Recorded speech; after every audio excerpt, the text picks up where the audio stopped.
Go. What if I tell you the only thing standing between us and our goals is what we believe we're capable of? Would you believe if I say that our beliefs, our thoughts, they really impact the things that we do? Well, we are limited by our beliefs. If we believe something is going to happen, there's a lot of chances that that's going to happen. If we don't, there's a lot of chances that it's not going to happen. To prove that, I need your help. We're going to do an experiment, okay? I'm going to give you a few instructions. The first one, can you all please stand up? Now, I want you guys to straighten your arm right in front of you. Not exactly like this, I'm just like this to show you guys what to do. And I want you guys, without moving your feet, turning your body as far back as you can. As far as you can, as far back. The opposite side. Yes. Look into this point, as far as you can. That's your limit, okay? Now you can relax your arms. Now I want you guys to close your eyes. And imagine that now you're able to reach even more. Imagine that you're capable of doing even more than before. You can open your eyes. Let's try again. Do it. You know what to do. Do it again. Ooh, what? What the? Interesting, right? Thank you. You can all sit now. Thank you. What just happened? We're able to do it even more. It's interesting, right? What changed? Maybe the first time we saw that this was our limit, and that's it. But then we were able to visualize what we needed to do. And we were able to achieve even more. Well, there's two concepts that explain a little bit more about this meaning. The first one, well, our limits are not physical, but mental. But the first one is an inward mindset. It's when we're focused only on me, my goals, my objectives, my needs, right? And it's totally the opposite of an outward mindset. When we're focused in our community, we're focused on helping each other. Now it's our goals, our objectives, the things that we want to accomplish together.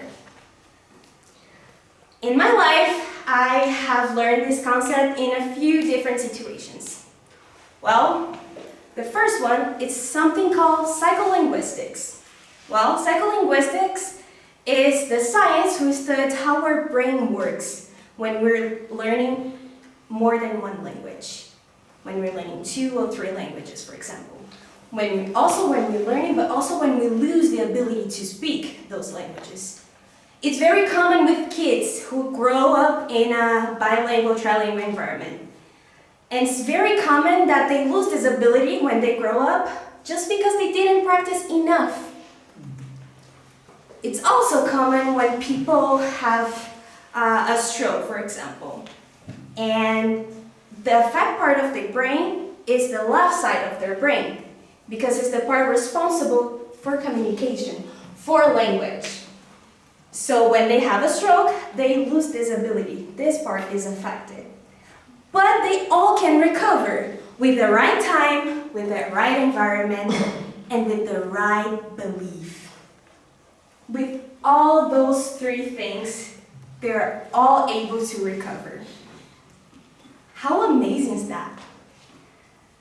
The belief, it's so essential in this process.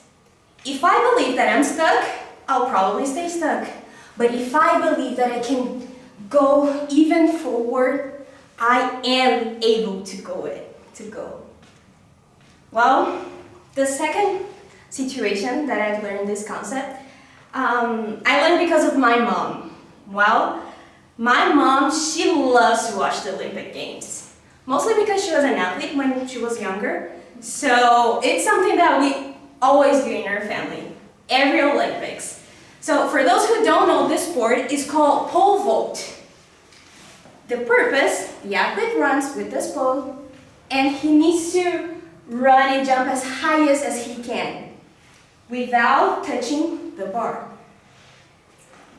In Rio of 2016, there's this guy called Thiago Braz. He had an amazing experience. But before I share more about his experience, we need to understand who his adversary was. A guy called Renaud Lavillenie. He was the champion of London 2012. He won the first place and he did very good. So, imagine that we're all athletes and we're going to compete. We're going to the finals in our own country. What would you guys think if your adversary says and starts to celebrate too soon? What would you think? The finals in your country. Well, I'm going to tell you what Thiago Braz thought. He said, not here, not in my country. And for that reason, he was able to visualize. He channelized all the situation. He visualized what he needed to do, the technique he needed to use to accomplish a higher expectations for everyone. Well, he won. He was able to win the first place. For us, besides science, besides Olympics, besides everything, there's someone who we all know. He was the master of visualization. He was able to visualize a place where families could be happy without even have a piece of land. It's Walt Disney. There's a very common quote for him. We're going to read it together.